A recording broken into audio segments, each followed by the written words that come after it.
Hello. हाँ, लिखिए। Kinetic theory of gases.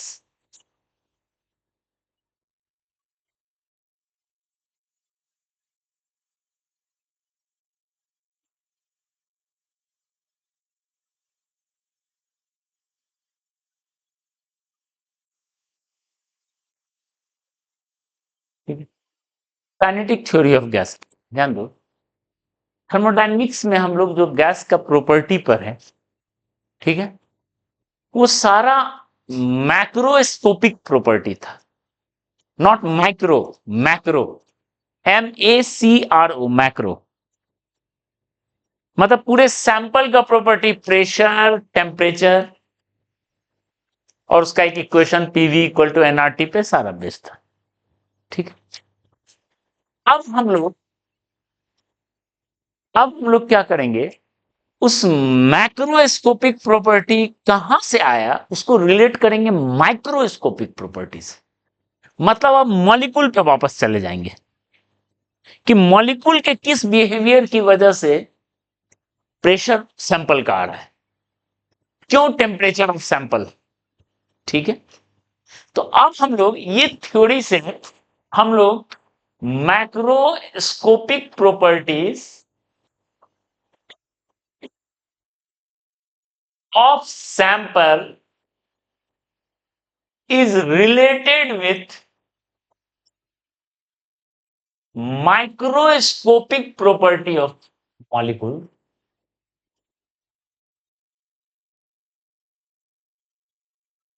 molecules of sample।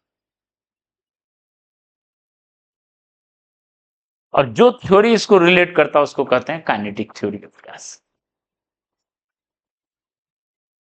ठीक है। ओके।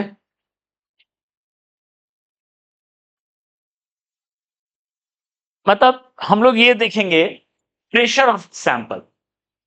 प्रेशर ऑफ सैंपल कहां से आया, फ्रॉम कोलिजन ऑफ मॉलिक्यूल्स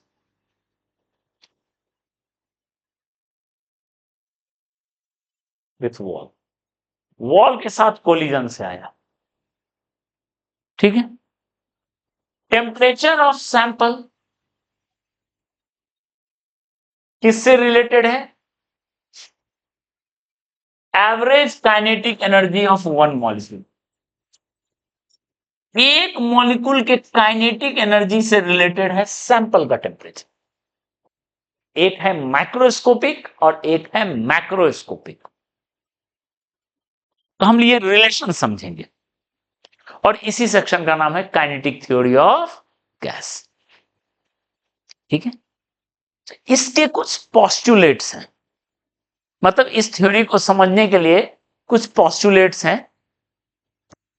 वो पोस्टुलेट्स क्या हैं उसको आप क्विकली ब्रीफिंग कर सकते हैं। ठीक है।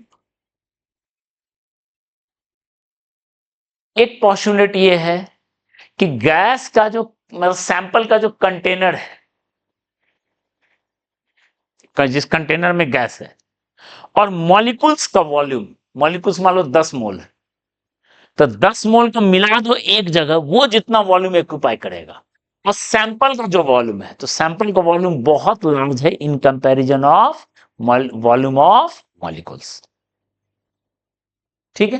तो पहला पोस्टुलेट ये है कि sample molecule volume of molecules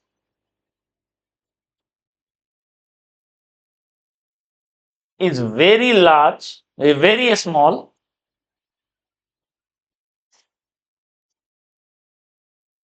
in comparison of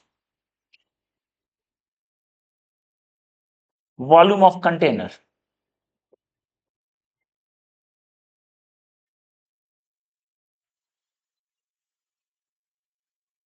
ठीक है।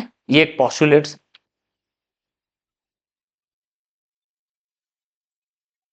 ठीक है। दूसरा, गैस मॉलिक्यूल्स आर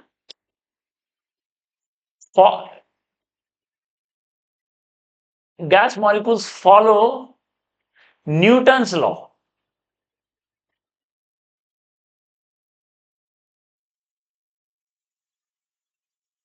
ठीक है, गैस मॉलिक्यूल न्यूटन लॉ को फॉलो करता है। मतलब न्यूटन लॉ क्या बताता है?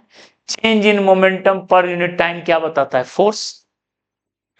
ठीक है, तो मॉलिक्यूल्स क्या हो रहा है? मॉलिक्यूल्स रैंडम मूव कर रहा है। Gas molecules move randomly throughout the volume.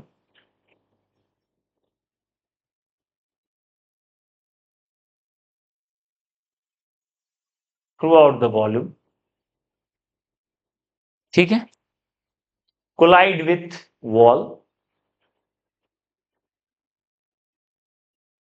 exert force and pressure।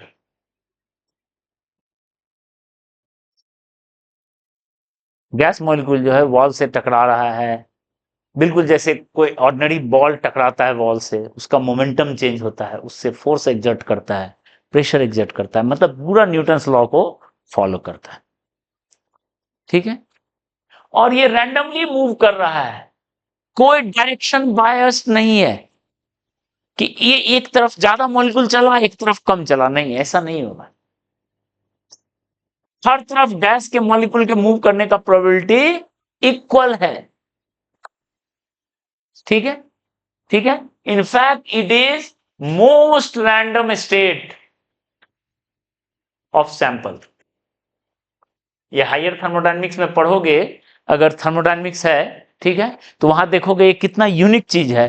तुम लोग इंट्रोपी पढ़े होगे केमिस्ट्री में, डिग्री ऑफ रैंडमनेस। जहां जितना ज्यादा रैंडमनेस होता है उतना ज्यादा इंट्रोपी होता है। तो ये जो गैस का जो सैंपल है, एक प्रेशर वॉल्यूम टेम्परेचर लिख रहे हैं, इतना सिंपल चीज नहीं है। मॉलिक्यूलर स्ट्रक्चर, मॉलिक्यूलर व्यू में इसका इंट्रोपी कैलकुलेट करते हैं तो सबसे हाईएस्ट इंट्रोपी होता है इस स्टेट का, इसलिए इसको बोलते हैं मोस्ट रैंडम स्टेट। ये कहते कहते बोल्ट्जमैन जो है बेचारा सुसाइड कर लिया, बताए थे ना, लोग नहीं माना, बाद में माना। ठीक है, ये मोस्ट रैंडम स्टेट। ठीक, तुम लोग को उतना सीरियसली लेना नहीं है, जिंदगी एंजॉय करने के लिए है। ठीक है, ओके, तो ये मोस्ट रैंडम स्टेट है, और इसमें वॉल मॉलिक्यूल जो है वॉल से टकराता है, मोमेंटम चेंज होता है, फोर्स लगाता है, प्रेशर होता है। ठीक है, उसके बाद gas molecules act as elastic tiny balls।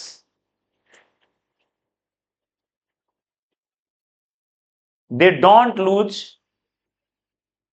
energy in collision। Elastic collision होता था ना, उसमें कोई एनर्जी का लॉस नहीं होता था, बिल्कुल इलास्टिक कोलिजन है।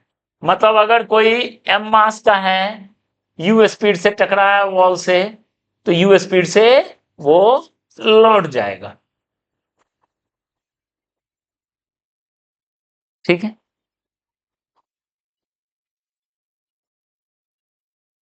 ओके, ये सब पॉस्टुलेट्स हैं।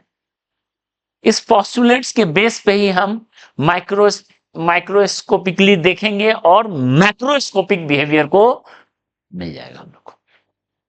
ठीक है,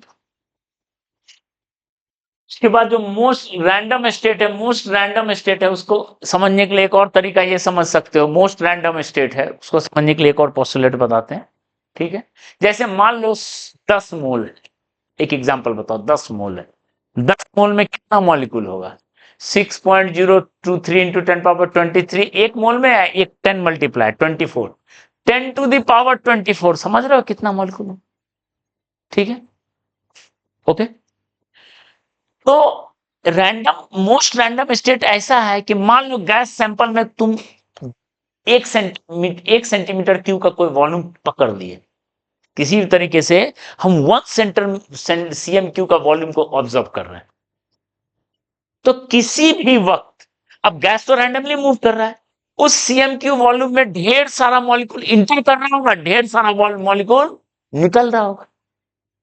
तो ये इस तरह से हो रहा होगा प्रिसाइजली कि number of molecules per unit volume हमेशा सेम रहेगा। ये नहीं होगा कि ज्यादा मॉलिक्यूल आ गया कम निकल गया, या कम आया ज्यादा निकल गया, ऐसा कहीं नहीं हो, कभी नहीं होगा। ठीक है, हर जगह, नॉट ओनली कोई कॉर्नर या बीच में, कहीं पे भी मोस्ट रैंडम स्टेट है तो number of molecules per unit volume constant maintain रहेगा। ठीक है, अभी आएंगे प्रेशर को डिराइव करेंगे तो आप समझ लोगे। ठीक है, ये सब कहानी स्कूल में लिखना नहीं है, स्कूल में जो डिराइव करेंगे काइनेटिक थ्योरी वाला जस्ट अभी वही अगर पूछा जाएगा तो वही लिखना, इतना कहानी नहीं बोलना है, नहीं तो तुमको आके कहानी सुनाया जाएगा। ठीक है, तो क्या कहानी इसमें क्या लिखे थे, number of molecules per unit volume remains constant throughout the volume of container।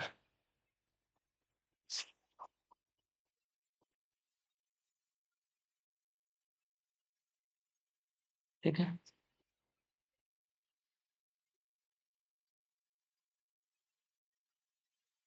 ठीक है,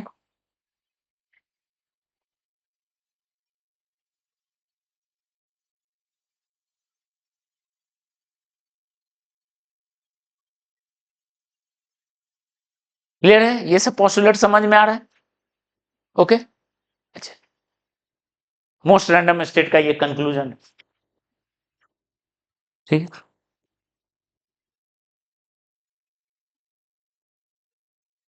ठीक है,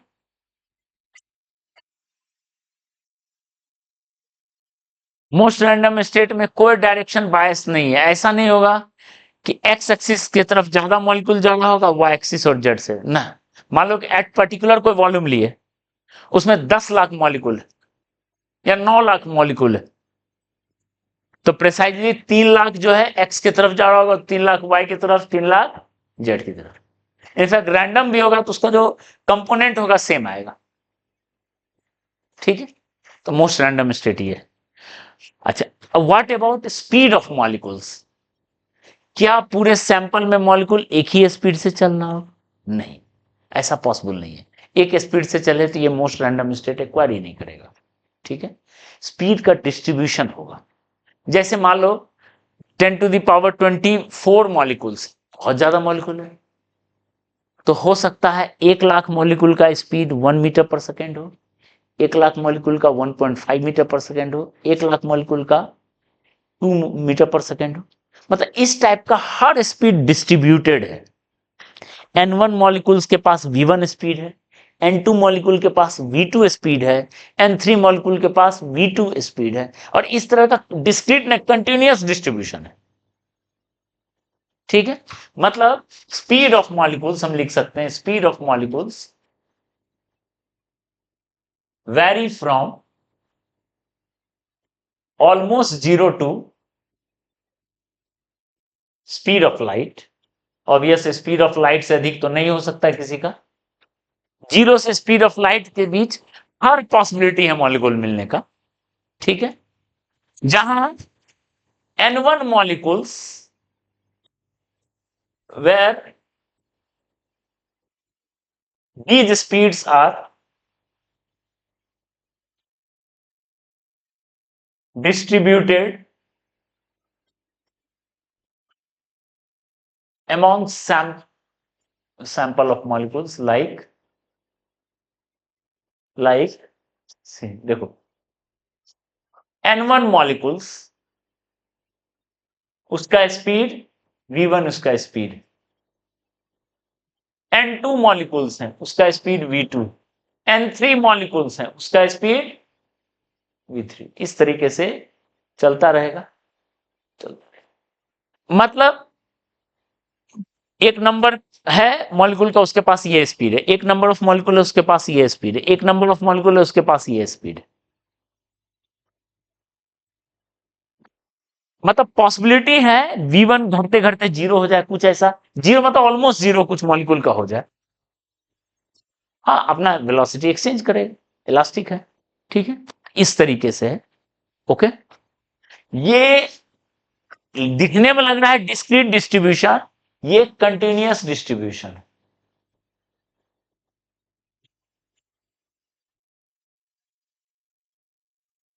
ठीक है, ओके, जहां N1, N2, N3, N4 ये सबको काउंट करेंगे तो total number of molecules that is equal to N. It is mole into Avogadro number. Into Avogadro number. Total number of molecule N है, ठीक।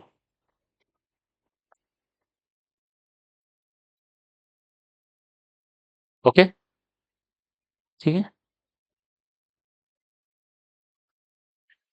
एट पर्टिकुलर टेम्परेचर भी लिख लो, at particular temperature,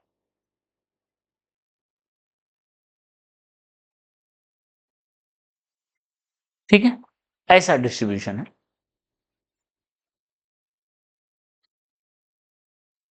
clear है?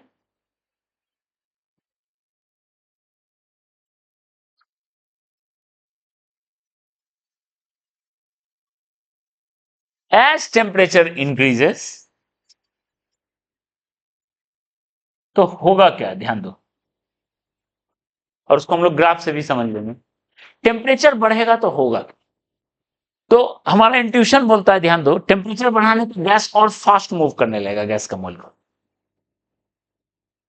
ठीक है। इसका मतलब क्या हुआ, जैसे मान लो लो टेम्परेचर और हाई टेम्परेचर कंपेयर कर रहे हैं, 100 केल्विन और 500 केल्विन कंपेयर कर रहे हैं, 5 गुना आपने बढ़ा दिया टेम्परेचर, ठीक है। तो नंबर ऑफ मॉलिक्यूल तो बढ़ेगा नहीं, नंबर ऑफ मॉलिक्यूल इतना ही है, ठीक है। तो सोचो ऐसा है, ये एक बॉक्स है, V1 स्पीड का एक बॉक्स है, उसमें N1 मॉलिक्यूल है। V2 स्पीड का एक बॉक्स है, उसमें N2 मॉलिक्यूल है। V3 स्पीड का एक बॉक्स है, उसमें N3 मॉलिक्यूल है। V4 का एक बॉक्स है, N4 मॉलिक्यूल है। सब में बॉक्स में मॉलिक्यूल भरा हुआ है। कम टेम्परेचर पे लो स्पीड के बॉक्स में ज्यादा मॉलिक्यूल होगा। कम टेम्परेचर पे ऐसा मॉलिक्यूल का नंबर ज्यादा होगा जिसके पास कम स्पीड है, ठीक है। मतलब ये एक तरह से इसको एक तरह बॉक्स मान लो, ये सब बॉक्स में है, उसमें इतना इतना मॉलिक्यूल्स हैं। तो जैसे 100 केल्विन है, बहुत कम टेम्परेचर है, इसमें जो मॉलिक्यूल जिसके पास कम स्पीड है उसका नंबर ज्यादा होगा। मतलब इस बॉक्स में ज्यादा मॉलिक्यूल होगा, इस ये सब बॉक्स में ज्यादा मॉलिक्यूल होगा, नीचे वाले बॉक्स में कम मॉलिक्यूल है। मान लो ये स्पीड का ऑर्डर ऐसा है, मान लेते ऐसा है, तो नीचे वाले बॉक्स में कम मॉलिक्यूल होगा क्योंकि टेम्परेचर लो है। जैसे आप टेम्परेचर बढ़ाते हो तो क्या होगा, इस बॉक्स से निकल के इस बॉक्स में शिफ्ट होगा, क्योंकि मॉलिक्यूल का नंबर तो चेंज होने से रहा, स्पीड बढ़ जाएगा। मतलब वो मॉलिक्यूल जिसके पास ज्यादा स्पीड है वो नंबर क्या हो जाएगा, बढ़ जाएगा। अब वो नंबर, वो मॉलिक्यूल जिसके पास कम स्पीड है वो नंबर घट जाएगा। मतलब उसको लिखेंगे, as temperature increases the number of molecules having higher speed increases and the number of molecules having lower speed decreases, ठीक है। मतलब मॉलिक्यूल लो स्पीड के बॉक्स से शिफ्ट होके हाई स्पीड के बॉक्स में, ठीक है। इसको हम लोग एक ग्राफ से समझेंगे तो ज्यादा बेहतर समझ में आएगा, ठीक है।